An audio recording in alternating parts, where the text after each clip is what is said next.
Селям алейкум, привіт усім, хто дивиться телеканал АТР, як у тимчасово окупованому Криму, так і в інших частинах України і в інших країнах світу, де багато людей у всьому світі хвилюються про те, що відбувається з нами, про нашу війну, і бажає поразки нашому ворогу, а нам відповідної перемоги. І ми намагаємося в наші етери включати людей абсолютно різного походження, з різних країн і з абсолютно різними біографіями і галузями, на яких вони розуміються і чим вони займаються. І сьогодні таки може бути для вас трохи неочікуваний гість, але для мене цілком логічний. Це всесвітньо відомий музикант, піаніст, ну і взагалі людина незвичайна, пан Андрій Гаврилов. Пане Андрію, привіт тобі. Привет, мой дорогой. Слава Украине. Героям слава. Ну тут я перейду на трофейну мову, щоб трохи простіше. Давай, она для меня тоже трофейная, потому что я дома говорю на других языках. Не, ну я знаю, что ты знаешь немецкий язык, английский язык. Но у меня жена японка, поэтому мы говорим на целом арсенале разных языков. Мой сын, наш сын Арсений, он использует 8 языков для общения. Это, конечно, поколение, до которого нам никогда не допрыгнуть, абсолютно. 6 языков есть в башке. С ума сойти можно. И, ну, я коротко скажу, кто хочет, просто погуглите. Андрей Гаврилов, музыкант. Вот, за этими скромными тремя словами вы найдете огромное количество ссылок, фильмов, репортажей прошлых лет, там, биографических вещей каких-то. Я коротко так скажу, что Андрей Гаврилов – это человек, который был одним из советских детей-вундеркиндов. Это было такое вот явление, это подавали нам тогда, я сам помню, вот эта девочка уникальная там в 12 лет там то-то, вот этот мальчик такой. Тот мальчик Андрей Гаврилов начал играть в Моцарта где-то года в 3, например. Ну, дальше уже в 3, да, ну, а дальше уже, как говорится, понеслось по кривой дорожке, вот. И таким образом докатился наш герой до конкурса Чайковского. Значит, после чего он стал выезжать за границу, потом его не выпускали, потом он бежал, а потом жизнь на Западе, потом попытка вернуться хотя бы на сцену в Москву, потом отказ от того, чтобы там жить и работать. Я коротко рассказал биографию Андрея Гаврилова, а сейчас мы начнем по порядку, только скажу, уточню, что Андрей живет постоянно в Цюрихе, а сейчас находится в городе Саппоро, Япония, это Хоккайдо, и он с нами на связи прямо вот из-под Курильских островов. Да, я хочу поправить, что я не пытался возвращаться никуда. Я просто сделал одно турне всероссийское в 2004 году, и потом повторил в 2009 по еще более широкой географии, потому что мне хотелось посмотреть страну, которую я никогда не видел. Потому что я мальчиком выиграл конкурс Чайковского, на который меня отправило правительство по приказу, на котором я совершенно не собирался играть. Я себя чувствовал не готовым, слишком еще юным для этого испытания, но нас особо не спрашивали. Вот. А затем я хотел не обижать российскую публику, и там у меня был большой план в Петербурге дирижировать симфонии Моцарта, в Москве играть все концерты Рахманинова. Но после 2014 года, как ты знаешь, определенных событий, я, не думая ни секунды, моментально все снял, прекратил и отрезал. Вот и все. Логично. Ну, логично-то логично для тебя, но для большинства представителей так называемой великой русской культуры в самом широком понимании этого слова ты Нет, белая ворона. не будем об этом говорить, потому что я себя у меня нет мании величия, у меня не трехметровой величины нос. Я человек достаточно скромный и в жизни, потому что хорошо осознаю, что мне нужно, а мне нужна только музыка, гармония, свобода и независимость. Это все очень дорого стоит, и поэтому мой жизненный стиль достаточно скромный. И, и я себя не могу ассоциировать ни с кем больше из этого цеха, потому что я живу совершенно иначе. И я не занимаюсь коммерческой карьерой, она мне не интересна, потому что коммерческая карьера – это то, что было у меня до 35 лет, это бесконечные гастроли, это бесконечное подчинение корпорациям, это все время работа на злобу дня, по приказу, из-под палки корпораций, агентов, которые тебя окружают, как саранча, которые питаются от того, что ты делаешь. В этой ситуации, такой патагонки, которые занимаются все до смерти, получая награды и ведя такой нездоровый образ жизни, который, в общем-то, только и знает наш мир, к сожалению, к несчастью, из которого очень трудно выйти, поскольку это наркотик, популярность, востребованность. На всем этом спекулируют люди, которые вокруг тебя питаются от твоей так называемой карьеры, а на самом деле это, значит, коммерческий успех бесконечный, который все время надо подстегивать, который надо все время питать. Эти бесконечные фотографические сессии, болтовня с прессой, где ты болтаешь только о том, в рамках того, что тебе посоветовали говорить и так далее, поскольку все ведут свою политику. Это рабская жизнь, вдвойне рабская жизнь, потому что ты раб ремесла, которому должен отдавать 10-12 часов в сутки, пианистического и дирижерского, чтобы все это было всегда в руках, чтобы все это летало под пальцем. И ты еще раб корпораций, которые, в общем, твою жизнь превращают в абсолютно катастрофу. В этой ситуации невозможно расти человечески, в этой ситуации невозможно расти профессионально. Поэтому мы сталкиваемся с тем, что весь музыкальный мир не только не понимает музыки, но даже не знает, что такое музыка. Если ты спросишь кого-нибудь из моих коллег, что такое музыка, коллег, что такое музыка, они тебе не скажут, что такое музыка, потому что они не знают, им некогда об этом даже думать. Вот, поэтому я в 35-летнем возрасте с большим трудом для себя, поскольку мы все отравлены наркотиком того, что я сказал, востребованность, деньги. Если ты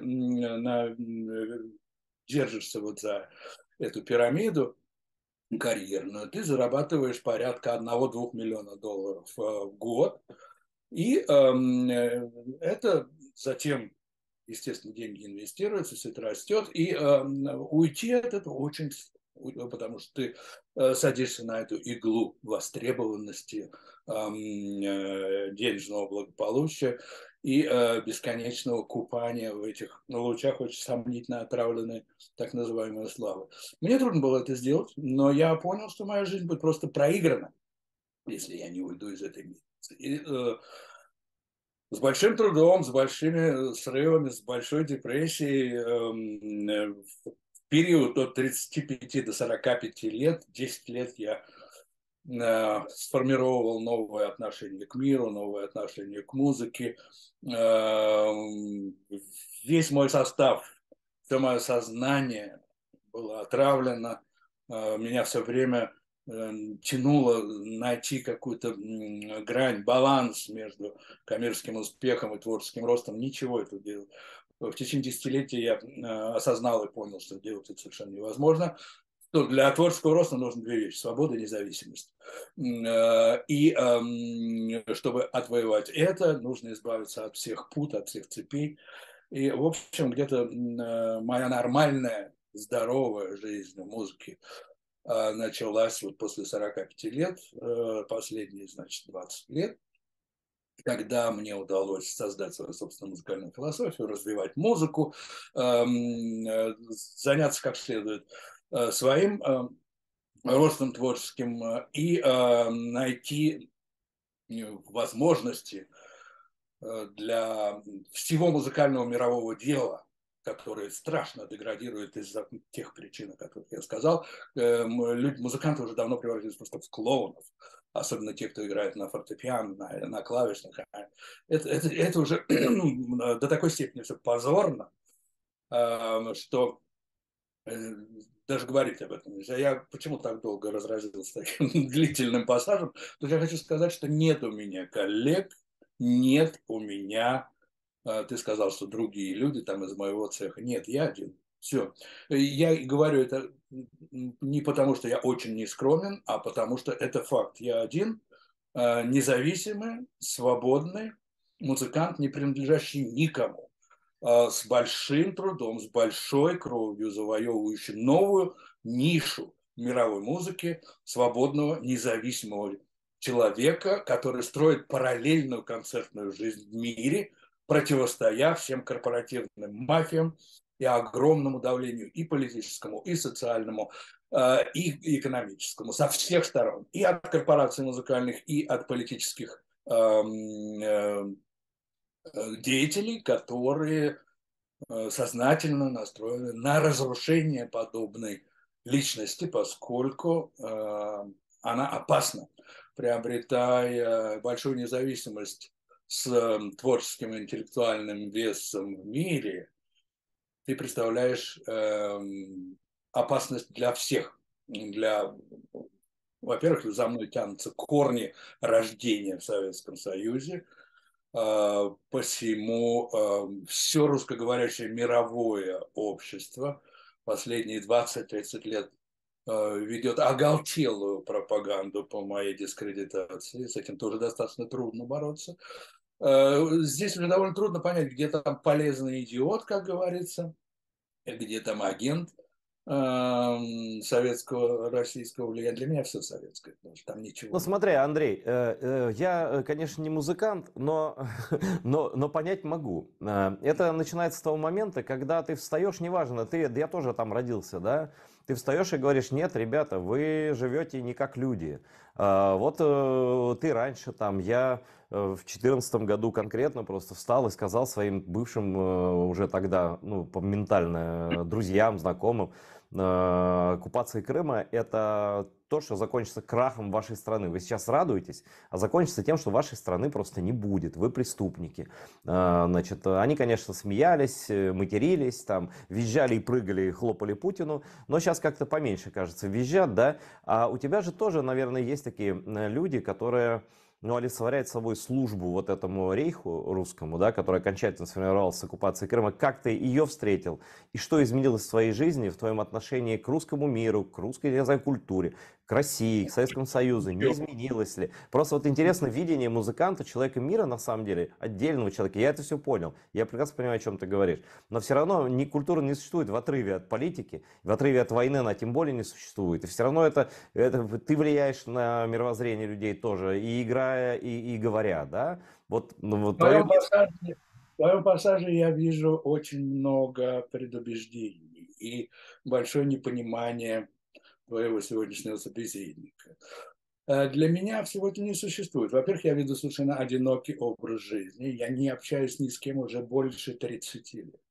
Но ты пишешь достаточно много про то, вот, про то, что мы называем русским миром, про его уродство и так далее. Ты говоришь об этом Ну, постоянно? видишь ли, дело в том, что меня чисто это волнует только с двух точек зрения. Эстетической, поскольку это явление самое отвратительное, какое может демонстрировать мыслящее существо. Для меня это общество совершенно дикое. В недавнем моем разговоре с Сашей Сотником я говорил о том, что для меня это общество, как для человека гуманитарной сферы, настоящей. Я себя считаю подлинным представителем гуманитарной сферы, которых, как я тебе говорю, в моем цехе я не вижу вообще. Там нет личностей, там марионетки. Для меня это откат на пречеловеческое состояние, которое я для себя определяю возрастом 45-50 тысяч лет назад. Это для меня такой, именно такой откат, без преувеличения. Для меня это интересно с точки зрения музыканта, потому что музыкант – это человек, выражающий душу мира, ни больше, ни меньше. Музыка – это душа света, выраженная в звуке. Все очень просто. Туда люди, одни из лучших людей, которые посещают нашу планету, великие композиторы, их тоже очень мало, они кодируют свое сознание в звуках, в звуковых волнах и остаются вечными в звуковых волнах, Почему они остаются вечными? Потому что это единственная, хотя и античная совершенно, передача живого человеческого сознания, поскольку мы видим в звуковых волнах, мы ощущаем наши нервные системы. Это единственный феномен музыка. Это не искусство. Музыка – это совсем не искусство. Музыка – это наука, в котором есть элементы, в которой есть элементы искусства. Так вот, мы это единственный феномен, который действует на нас, минуя мозг, как встреча с живым существом. Все остальное, литература, там, живопись, это все воспринимается и фильтруется через мозг. Да? Так мы воспринимаем музыку, мы воспринимаем всей нашей нервной системой, физиологии. Она идет сразу в нас благодаря тому, что она в живых звуковых волнах. Поэтому это, я и говорю, это живая душа мира. Для этого нужно быть все время держать руку на пульсе мира, чтобы ты мог эту душу озвучивать. Вот. И поэтому для меня то, что случилось и случается в сегодняшней так называемой России, я это не называю ни Россией, ни Россия исчезла в 17 году после своего апокалиптического взрыва, называемого Октябрьской революции, Октябрьского переворота. Для меня эта страна не существует давным-давно, я ее не знаю и знать не хочу, ее нет. Есть обломки, давно прогнившие, разложившиеся, вонючие, от которых я бежал. Все это было мною осознанно в период от 18 до 22 лет. Это было совершенно очевидно, как только я получил доступ к свободной информации, когда я начал встречаться с умнейшими людьми мира. Уже мальчишкой в 18-летнем возрасте я сидел за столом со всеми представителями итальянского неореализма в Болонье. Я помню, что мы провели целую ночь с такими людьми, как Викторио Гасман, как Сильвана Мангана, и все режиссеры, включая Пазолини, которого я за год до смерти встретил. И ты можешь себе представить в 18-летнем возрасте оказаться Не могу, среди... не могу. Ну вот, понимаешь, Висконти, они меня называли Пикколо Гранде Уомо, мальчонка, наш симпатичный, сын полка всего мирового, всей мировой культуры. Ну, так получилось, я счастлив, что я застал это, потому что они все как-то, как по мановению страшного какого-то черного волшебного жезла, они все скончались и исчезли в течение пятилетия в конце 70-х годов.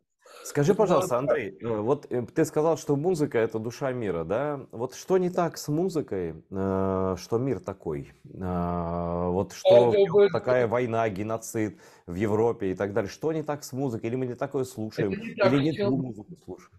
Совершенно хороший очень вопрос. И то, что я тебе сказал, то, что музыканты давно стали клоунами, то, что они не озвучивают душу мира, то, что мы слышим, это пустые звуки. Дело в том, что музыканты сегодняшнего дня, но это не сегодня началось, они даже не могут отличить форму от содержания. Больше того, они не знают, что есть содержание. Они думают, что форма есть содержание. То, что мы слышим огромное количество пустых звуков, которые становятся все более пустыми, агрессивными, противными и античеловеческими. И происходит это все очень давно. Когда пришли советские музыкальные пропагандисты, вроде Рихтера, Гильз, которых использовали, это люди очень сильных физических дарований, которые обладали очень мощными нервными системами по обладанию контролем своей моторикой. Их использовали те же самые КГБисты и партия правительства, то, что тогда называлось, в качестве влияния мягкой силы. Они завоевывали таким образом Европу, Америку и очень успешно. Эти все люди вписаны в творческие музыкальные аналы всей мировой образовательной системы. На этих именах, на уважении к этим именам растут уже 3-4, если не 5 поколений, если мы считаем поколение, смена поколений 20-25 лет. Вот. А вырастают они совершенно с отравленными корнями, поскольку эти люди абсолютные идиоты. Те же самые господин Рихтер, это провинциальные идиоты, это музыкальные солдаты, которые вычеканивали на клавиатурах и размахивая руками, если кто-то дирижировал пустой, отвратительной, выхолощенной музыкой, пустыми звуками, в которые вкладывались их только отравленные души, отравляя атмосферу и душу всего мира. И этим же самым знаменитые, в кавычках, и это же всегда была борьба супердержав. Америка и Советский Союз, они посылали своих этих самых музыкальных солдат повсюду. В Америке был Горовиц, который признан величайшим пианистом 20 века, если не всех времен, на самом деле, провинциальный дурачок с очень хорошими рефлексами, совершенно бескультурное существо, озвучивавшее тоже пустые звуки, которые все человечество, они играли неосмысливая музыку, не понимая. Это Но все, смотри, Андрей, это и физиология. Нет, ты спрашиваешь, что случилось. А вот случилось это. Потому что последним приличным музыкантом был Рахманинов, который играл на фортепиано, хотя и очень провинциальным русским барином, хорошо владевшим клавиатурой. Он писал замечательную свою музыку, достаточно примитивную, достаточно легкую, но очень приятную, эмоционально открытую и честную. Но как пианист, как музыкант, он ничего не понимал вне рамок своей собственной музыки. Когда он касался Шопена или Бетховена, это уже была катастрофа, потому что этот человек был совершенно провинциальный. ну слушай, но он хотя бы за свою музыку отвечал, и она действительно, ну, во всем мире Она известна. хороша, она мила, хотя она, конечно, очень примитивна. Эта музыка совершенно подростковая. Вот завтра я Но играю это второй. ты просто всех сравниваешь с Иоганном Себастьяном Бахом, поэтому, конечно, на фоне него, наверное, это все Ну, у может него так и это все выглядеть. маленькие дети. Да нет, почему? Для меня существует три очень серьезные личности музыки. Это, конечно, наш папа Бах и прекрасный Шуман, если говорить о романтизме XIX века, серьезнейший, великолепнейший человек, который воплотил в своей музыке красоту, настоящую подлинную красоту романтизма. И один русский даже там есть по моему высокому ранжиру, это Модест Петрович Мусоргский, величайший новатор, совершенно не понятый своими соотечественниками, алкоголик, аматер, но то есть очень русское явление, но честный, порядочный человек. И ведь честность и порядочность, она же в музыке отражается сразу. Те люди, которые по-настоящему понимают музыку, они сразу услышат душу человека. Слушай, а вот это, Поэтому, подожди секундочку, хочу, это очень важно мне твое мнение. Вот я да. слышал разные думки на тему того, что вот и подонок может быть гением, и Нет, подонок нет, может нет, быть... нет, нет, нет, это все это разговоры самих подонков, которые хотят себя легитимизировать. Нет, ну как можно? Ну о чем разговор? Если мы возьмем музыку Вагнера, ведь это же нацизм в звуках.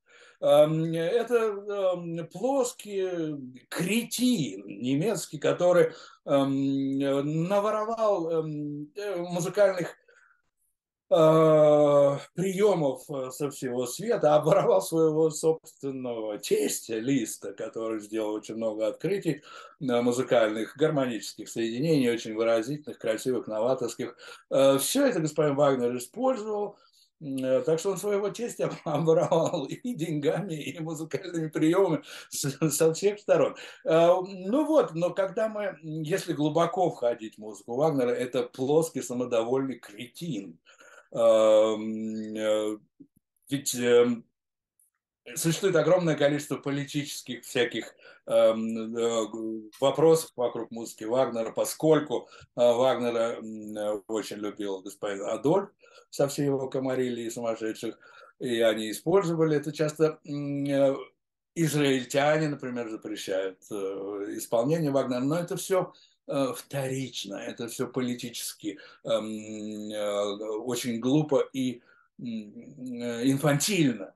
Дело в том, что ни Гитлер Вагнером и он отравлял мир. А Вагнер порождал Гитлеров, будучи в корне уже в своем зерне этим самым оголтелым нацистом. Если мы, опять же, если глубоко понимать музыку, там все это есть. Презрение к человеку, гигантомания, обожествление национальных характеров. Все Ну это вот это то, примитивно, что топорно. фактически начал строить Муссолини, продолжил Гитлер, вот это великодержавие, масштабность, вот это культ, не знаю, физической силы, брутальности и так Это далее. все было построено в философии и искусстве уже в XIX веке. Это было все построено в музыке, философии, литературе и поэзии этих самых родителей, творческих родителей нацизма. Скажи, Всех этих пожалуйста, Андрей, вот интересно, а как с этим более-менее как бы человечество разобралось, хотя действительно это может и инфантильное отношение, и действительно я переслушаю Вагнера, вот лично переслушаю, чтобы попробую выйти на твой уровень восприятия хотя бы И ты частично, сразу начнешь хохотать от этой да? музыки. Ну вот Она породит у тебя хумор. Ну, невозможно. Ну, интересно, интересно. послушай непредвзято, включи любую знаменитую вещь этого господина.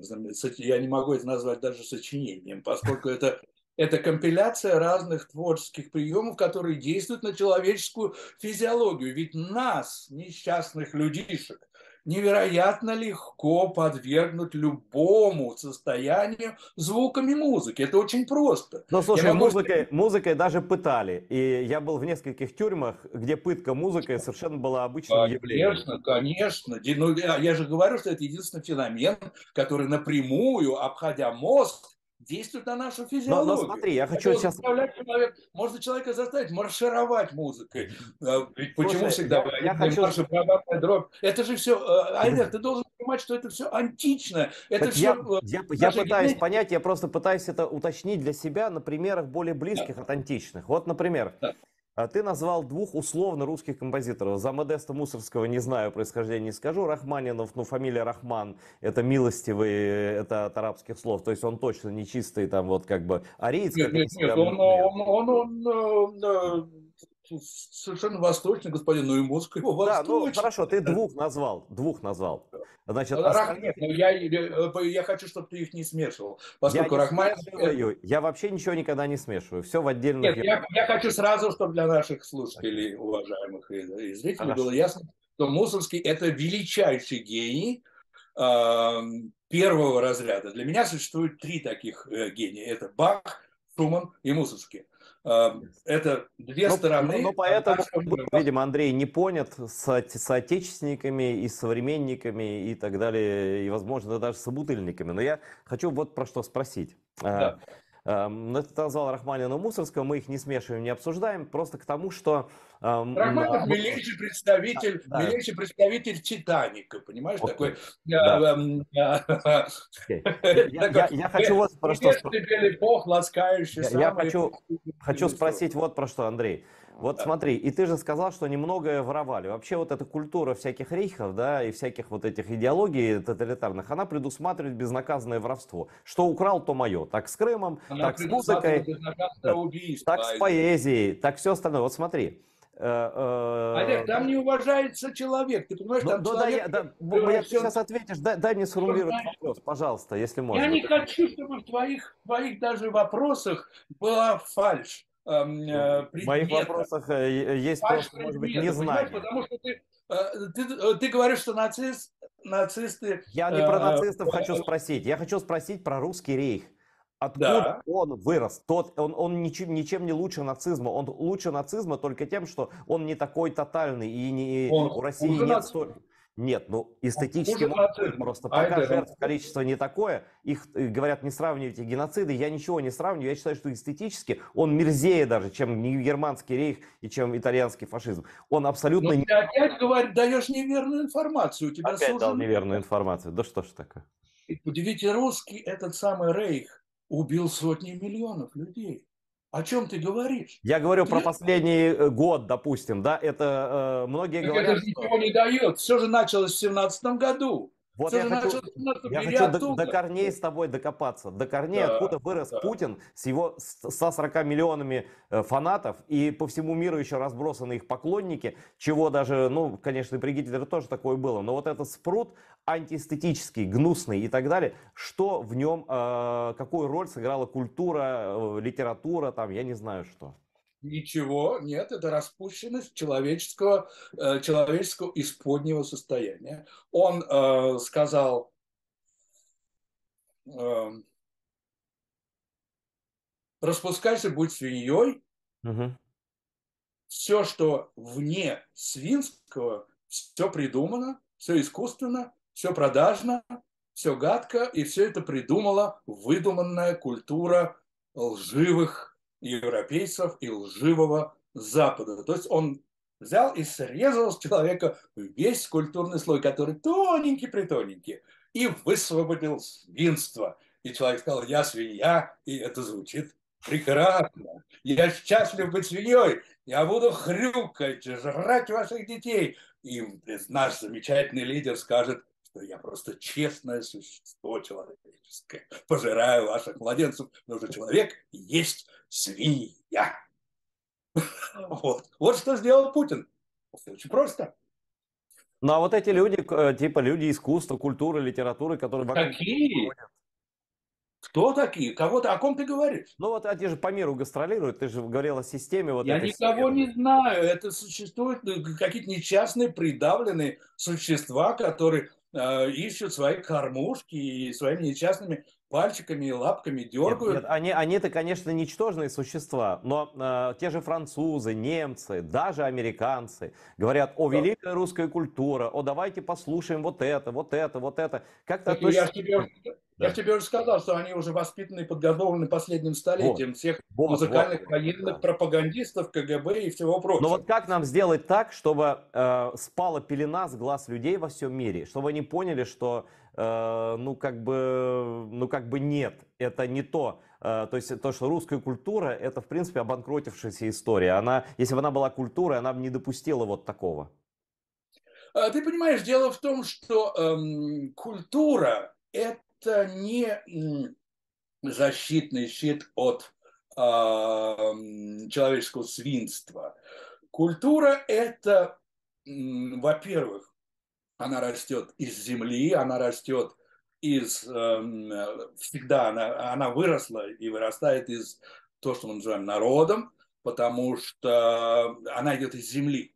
Музыка, являясь душой мира, как я говорил, она, например, если мы будем слушать итальянскую музыку, мы услышим звучание каждой итальянской земли. Да, мы услышим, где Ломбардия, мы услышим, где Сицилия, мы услышим, где Кампания, мы услышим, где Реджи Эмилия, Эмилия Романья. Мы услышим голос каждой земли итальянской, то же самое каждой земли немецкой. До поры до времени культуру русскую рождала тоже земля до 17 года. Вот. Как только связь с землей прерывается, как только культура перестает питаться естественными соками, растущими из земли, она моментально перестает быть культурой. И все это случилось в один день, в одну ночь взятия бандитами власти в России и затем гражданской войной, где свинья победила человека. Вот и все, оттуда все начинается. Но Большевики разбудили агрессивную свинью и Но вот эта сожрали. попытка, смотри, Андрей, попытка построить демократическую Россию, которая обманула на самом деле весь мир, и все говорили, даже говорили литовцам, не выходите из Советского Союза, украинцам говорили, не выходите, потом все равно вышли, потом говорили, ладно, вышли и вышли, отдайте ядерное оружие, только, пожалуйста, не трогайте нашу прекрасную демократическую Россию, это прекрасный цветок демократический, который сейчас вырастет, цветок вырос, сожрал Чечню, сожрал все, что мог сожрать вокруг, и вот дошли до этой вот жизни такой, да. Вот как такое случилось, что удалось обмануть весь мир этой так называемой демократией? А почему ты даешь миру какие-то невероятные преференции? Мир дурак. Мир болван, мир кретин. Мир состоит на 99% из жутких невежд, манипулируя их тем или иными авантюристами, которыми являются все политические деятели без исключения. Мы живем в чудовищном мире агрессивных невежд. И единственное, чем отличается так называемый свободный западный мир от другого, это тем, что у него наработано больше цивилизованной исторической инерции. То есть отношение к труду, отношение к человеку, отношение к закону, они исторически, цивилизационно обгоняют русских свиней где-то на тысячи лет. Это уже мы должны говорить спасибо истории. Вот и все, но человек остается человеком. То есть мы видим инерцию цивилизационных отношений, сложившихся после отсчета времени после распятия Христа, которая, цивилизация, которая не коснулась пределов Российской империи. Это уже общее место, что христианство в России – это фикция, люди его не поняли, не приняли, да и не могли, поскольку они всегда были дикие, племенные совершенно образования, потом они были в одном рабстве, в другом, в третьем, в четвертом. Христианство было насаждено, не понято никогда, принято под плеткой, под убийством и под тем же самым чудовищным развратом, и душевным, и интеллектуальным. И было принято скорее как вуду, то, что мы сейчас и видим. Они к христианству относятся как вудуисты. Это абсолютные дикари предчеловеческого состояния, который, куда им понять учение Иисуса, которое уже является достаточно великой философией. Но и сейчас мы уже в том историческом отрезке, когда христианство себя исчерпало, когда христианство уже умерло, и мы сейчас видим уже на Западе, я хорошо это знаю, по настроениям самых широких слоев мирового сообщества. Христианство сейчас находится в инерционном состоянии. Как Да, вот ты написал про вообще, то, недавно написал у себя в Фейсбуке, всем рекомендую читать, там такие мысли интересные часто бывают, что мы идем, какое счастье, написал ты, наблюдать закат последней империи, то есть крах ее, да, вот, и одновременно крах христианства. Вот это крах христианства, ты что имеешь в виду? Это вот та псевдорелигия, которая образовалась в Рейхе, или это вот Папа Римский, который совершенно не отделяет добро от зла, или что вообще? Это все мелкие признаки умирания, то, что мы видим и декаданство. Нет, христианство перестало питать людей. Христианство ничего не может уже дать. Оно породило великолепную культуру, которую мы знаем. Другой культуры мы не знаем. Вся западноевропейская культура – это культура христианства. Но все это уже умерло. Умерла и музыка, которую инспирировала христианская философия и христианское учение. Люди разочарованы, ты понимаешь? Я ведь общаюсь, я очень люблю общаться с так называемыми простыми людьми, и уже не надо их за язык тянуть, каких-нибудь шотландских грузчиков, ирландских таксистов, немцев, каких-то самых, я не знаю, бродяг. Они сами начинают заговаривать о том, если ты по душам говоришь, что христианство – это обман. Самые эти низы общества уже, они уже даже ощутили, что христианство им ничего не дает. Они говорят наивные вещи о том, что, например, существует неправильно с одним таким швейцарцем, я недавно разговаривал, простым господином работягой, который сказал, Евангелие нас обманывает, потому что на самом деле это просто неправильный перевод, там не Дева Мария, а просто юная Мария. На таких самых простых детских примерах они показывают свое разочарование. То есть мир разочарован, глубоко разочарован внутри. Душа христианства умерла, ее нет, и это уже вернуть назад нельзя. Пока от нашего канала не отписались все христиане, и в том числе и хорошие люди, да, у всех это, ладно, религия это такая вещь, которую стараюсь не трогать, скорее про эстетику, про этику лучше поговорить. Вот, Дело в э, том, что я говорю это с точки зрения я эстетической. понял, И, понял. Не, я понимаешь, понял, что ты никого то же жечь на самое, кострах не собираешься, просто То же самое, Айдер, дорогой, то, что мы сейчас недавно касались о том, что все культуры национальные рождены землей, они же все растут из земли. Если большевики сделали эту операцию прекращения культуры оперативным способом, уничтожив просто руками, то национальные культуры в Европе перестали тоже питать людей и перестали давать творчество, перестали давать музыку уже где-то с конца 70-х, начала 80-х. То есть, вот, послушай, про этот период хочу сказать тебе. Вот вопрос, который я не задал, а должен задать. Я скажу зрителям, что ты лично знаком с Полом Маккартни, там вы в одной студии встречались, там, ну, как бы Битлз, все дела. мы И ты работали вместе, но да. в одном интервью ты говорил, что и к тебе, ну это не шутка, он действительно, да я уверен, что так и спросил, и он сказал, ну я хочу сыграть на Красной площади, скажи Брежневу, что я хочу сыграть на Красной площади, говорил Пол Маккартни, и Джон хотел, но он к тому времени уже его убили, по-моему, да, да, мы все хотели Нет, сыграть на Красной площади, и ты сказал, и этот вот разговор был в 79 году, Джон был еще ну жив. да, да, и ты пытался ему объяснить, что он говорит, ну тут же можно зайти в Вестминстер или там на Даунинг-стрит, а ты пытался ему объяснить, что в Советском Союзе нельзя зайти к генсеку, да, и попросить его дать концерт, значит, разрешить дать концерт. Но потом я не про это даже, а про то, что ты сказал, что спустя 30 лет его мечта сбылась. Вот были еще, группа Scorpions была такая, да, про Москву песня. Значит, эти Битлз мечтали в Москве. Да, мечтали в Москве спеть. Откуда это желание спеть на Красной площади? Откуда это наивное или, не знаю, чем подкрепленное понимание того, что если я выступлю вот перед Путиным, да, как пел Маккартни там, или перед Медведевым, то они станут лучше. Если Скорпионс приедет в Москву, это мечта приехать в Москву. Лучше они не стали, они собирают такое же оружие, только еще более смертоносное, и ничего не вышло из этой западной затеи, вот это просветительство россиян. Да. Но я уверен, что ты понимаешь, что ты Не, задаешь... я не знаю, ты лучше этих людей знаешь. Вот как они на это смотрели? Почему они думали, что русские-то такие же, только в тюрьме? Мы сейчас освободим, дверцу откроем, споем, и пьянящий воздух свободы нас встретит радостно у входа. А там такой же смрад коричневый, и вот то, что мы видим.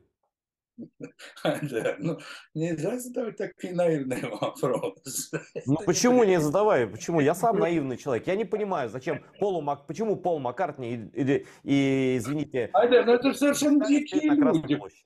Почему ты говоришь о Маккартни или о Битлз, или о ком-то другом, или о Скорпионе? Это же уличные люди. Это уличные люди с музыкальными дарованиями. Это уличные музыканты.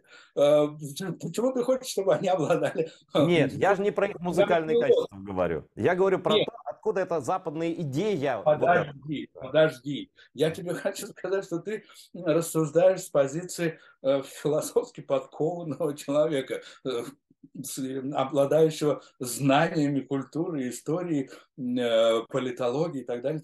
Почему ты ждешь от уличных музыкантов понимания проблем, которые совершенно на другой ступени человеческого Вот развития? сейчас я скажу тебе, Андрей, вещь такую, которую я долго думал, и мне не с кем было ее обсудить. Вот есть такая песня незадолго до убийства, собственно, до смерти своей Джон Леннона, о котором мы упоминаем.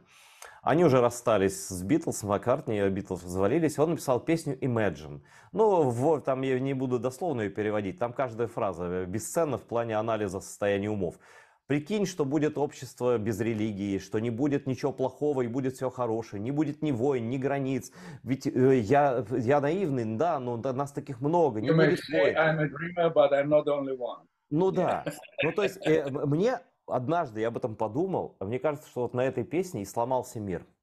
Вот это представление о том, что можно уговорить зло, что можно его просветить, принести ему тепло, очага этому медведю, и у него только шерсть спадет, когти выпадут, он начнет играть там Мусорского, там, я не знаю, или петь Битлз, да. А на самом деле жизнь опровергла эту песню Леннона его же смертью, убийством бессмысленным его же типа там фанатам, которые он ему перестал нравиться по каким-то причинам, да, вот. А дальше все покатилось от этой точки, вот этой идиотизации мира, что можно воспитать из злого человека, из людоеда, воспитать какого-то там прекрасного человека. Вот тебе прекрасная Россия будущего и жрет людей сейчас в Украине. Опять и опять в твоих словах я вижу, что ты видишь или делаешь вид, что видишь только вершки, не видя корешки. Ну давай А корешки корешки давай ты выкапывай тогда. Вот. хорошо, с большим удовольствием, поскольку я всю жизнь этим занимаюсь, будучи представителем мировой души, не испорченной. Дело в том, что ты затронул время умирания в лице Джона хиппи. Что такое хиппи? Это инфантильные детишки послевоенного поколения, которые решили, что все страхи позади, что теперь они все начнут между собой совокупляться и дарить цветы, и будет все хорошо. Это их уровень развития. Айде, ну, окстись. Но Но если понимаешь, ты но говоришь, потом в Белый дом пришел Обама, который абсолютно с такими же идеями носился. И закончилось все это а что ты оккупацией хочешь? Крыма. Он же дитя того же времени. Ты просто снял у меня с языка. Дело в том, что те инфантильные детишки, которые не отравились наркотиками, психоделиками и свободно, не насытились свободной любовью до вымирания. А они пришли сейчас в политику, они сейчас держат мир в своих руках политически и во многом экономически. Но это те же самые инфантильные детишки, которые только поднабрались поверхностного политического и социального образования, экономического образования и со своими зелеными мозгами в детстве отравленными ЛСД и прочими удовольствиями. Они сейчас руководят миром, они подобно выражают так болезненный инфантилизм времени бэби-бумеров и времени хиппи. Сейчас они уже 70-80-летние, они скоро вымрут, придут другие. Но я не знаю, не думаю, что другие будут лучше, потому что мы сейчас наблюдаем вырождение мировой цивилизации. Поэтому я и написал. Я не написал счастье в своем посту. Я написал, угораздило же жить на историческом отрезке конца христианства, краха Российской империи, смерти культуры и полного прекращения идей гуманизма. Мы находимся в нижайшей точке человеческого декаданса, всеобщего. И все, что мы видим сейчас, это рефлексы и отражение того состояния, в котором мы находимся. Это раздрай политический, это непонимание политических руководителей никаких процессов. Единственное, что мы видим, это вершки схватки корпоративных образований Запада, которые руководят пешками президентами, ничего не решающими, которые руководят пешками парламентами, которые руководят пешками политиками и депутатами всех стран и народов. И на фоне этого разложения, умирания христианства, всеобщего человеческого декаданса, который поразил нашу землю и все человечество, мы видим впадение российских территорий, бывшей Российской империи, в предчеловеческое состояние до появления Homo sapiens. Потому что Homo sapiens обладал абстрактным мышлением, нематериальной культурой. Это уже то, чем не обладают люди, которые на территориях Российской империи. То есть они в предчеловеческом состоянии. Они откатились на 40 тысяч лет назад. Они только-только после того, как испытают невероятно, когда они будут разбиты, когда они будут выжжены, когда они будут уничтожат почти что сами себя. Они начнут на нуле, на пепле, на развалинах постигать начало эмпирического независимого существования. Это будет сотни лет от сегодняшнего дня еще. И тогда начнет рождаться что-то новое на российских территориях из тех людей, которых мы называем русскими. Потому что они уже никаких к черту не русские. Это какие-то обрывки в человеческой плоти, обрывки самых дешевых, отвратительных рефлексов, наполненных плакатными обрывками разных команд всевозможных преступников, которые создавали эти биологические Да сущности в причем, течение Андрей, смотри, лет. чем омерзительный преступник, тем больше они его любят, да? И вот так с каждым циклом... Это же как раз зерно путинизма. Мгм. Чем больше ты свинья, тем больше ты человек. Смотри, скажи, пожалуйста, Верно. вот я все-таки вижу, что ты можешь что-то видеть наперед. Есть действительно, ну, ты сам сказал, душа человечества, вот отвечай тогда. Вот что, по твоим ощущениям, произойдет с той территорией, против которой сейчас воюет Украина, чем это все закончится, и Крым, и вся война в целом?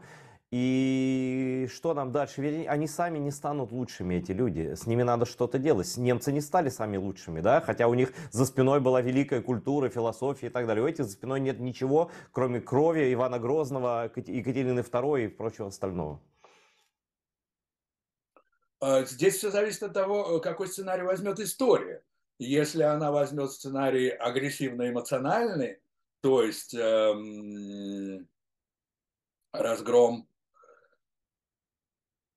материальный, разгром военный этих образований, что вполне вероятно, что вполне возможно, то, разумеется, мы увидим достаточно быстрое вымирание этих территорий, но по историческим масштабам достаточно быстро, то есть это все равно будет век, два, не меньше, до тех пор, пока там будет что-то образовываться новое. И в то время как европейская цивилизация, если она проявит в себе еще инстинкт самосохранения и сможет выйти из сегодняшнего декаданса, хотя я в этом совсем не уверен. Я вижу настолько серьезный декаданс христианской западноевропейской культуры, что думаю, что она тоже эта часть света не возродится. Я не вижу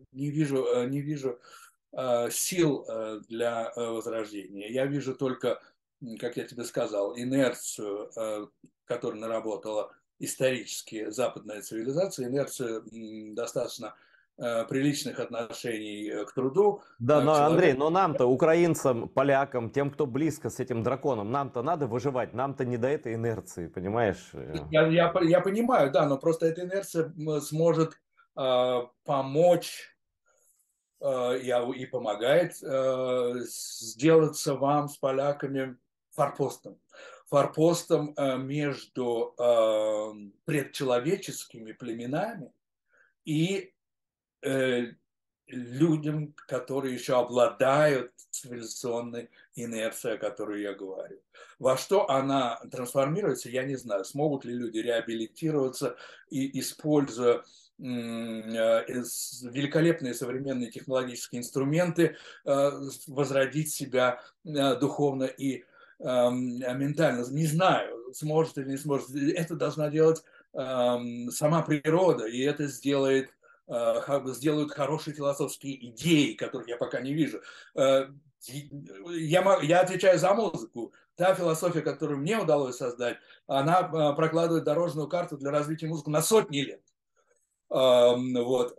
И я уверен, что такие же люди найдутся не только в музыке, но найдутся и на философии, и среди социальных движений, политических движений, и вольют новое вино в старые европейские меха. Я думаю, что это гипотетически возможно и, может быть, даже имеет хорошие шансы. Но вы должны стать форпостом, разделяющим мир предчеловеческий на мир человеческий. Ну, Андрей, Ваши хотим мы или этого нет, хотим мы этого или нет, но так сложилось уже. И остается 2 минуты у нас буквально до конца нашего Ой, мы еще большого не начали интервью. разговаривать. Да, мы Мы еще не еще не начали начали. разговаривать, да, мы еще не начали разговаривать. Но смотри, ты не часто, наверное, общаешься с украинцами, но это интервью точно увидят многие украинцы, крымцы, люди, которые нам сочувствуют и живут в этой стране, и воюют в том числе. Вот 2 минуты, что угодно, как бы. Украинцы, убейте в себе советское. Это очень трудно. Убейте в себе советское. Перестаньте говорить по-русски. Перестаньте преклоняться. Преклоняться не в смысле преклонения, а преклоняться к гнилому стволу российской культуры. Российская культура красива. Я имею в виду та культура, которая сложилась в XIX веке. Она красива, она мила, она уютна, но она не питательна. Она ничего не дает. Включая даже замечательного, прекрасного умницу для своих лет, господина Пушкина. Это совершенно пустое создание. Это замечательная золотая балаболка, которая ничего не создала, кроме красивых форм. И вот русская культура – это красивые формы, это милейшие эмоции, это уютный кабачок, в котором очень хорошо посидеть. Но кабачок, который вас все равно отравит дешевым вином и не даст ничего для вашего развития и для питания ваших душ и мозгов. Убейте совок в себе. Это страшно трудно. Это надо убивать на физиологическом уровне, включая язык тела, язык жестов, включая ход подсознания, то, что мы еще не озвучиваем, то, что в голове нашей является жутким совершенно смешением рефлексов и инстинктов, которые из подсознания выходят в сознание, там убивайте все.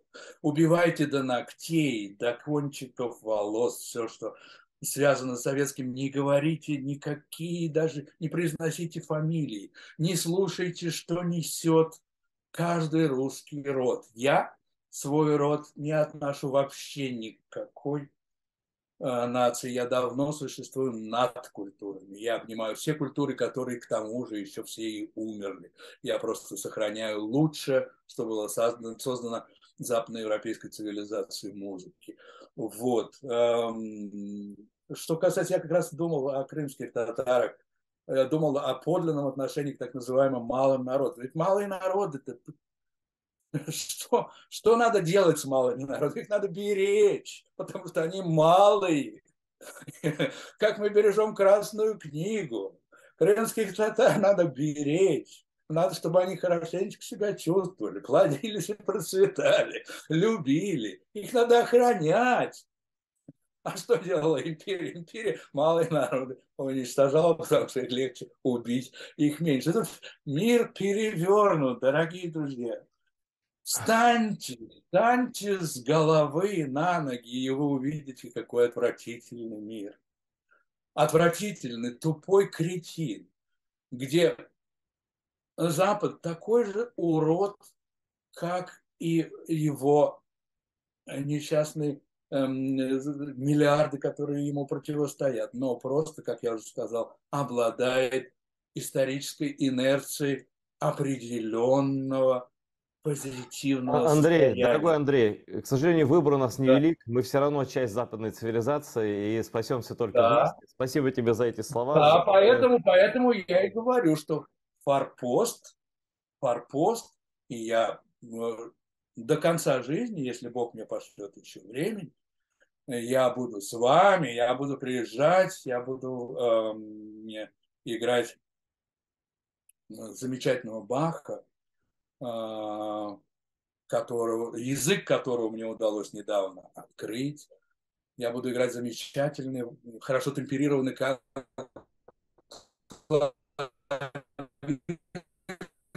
Ой, что-то у нас со связью. Андрій, я перепрошую, але зв'язок поганий. і фактично він зник. Я дякую Андрію за те, що знайшов час долучитися до нас, сказати те, що він думає. І, на жаль, зв'язок просто раптом зник. Ну і наша програма добігає кінця. На все добре. Дивіться АТР далі.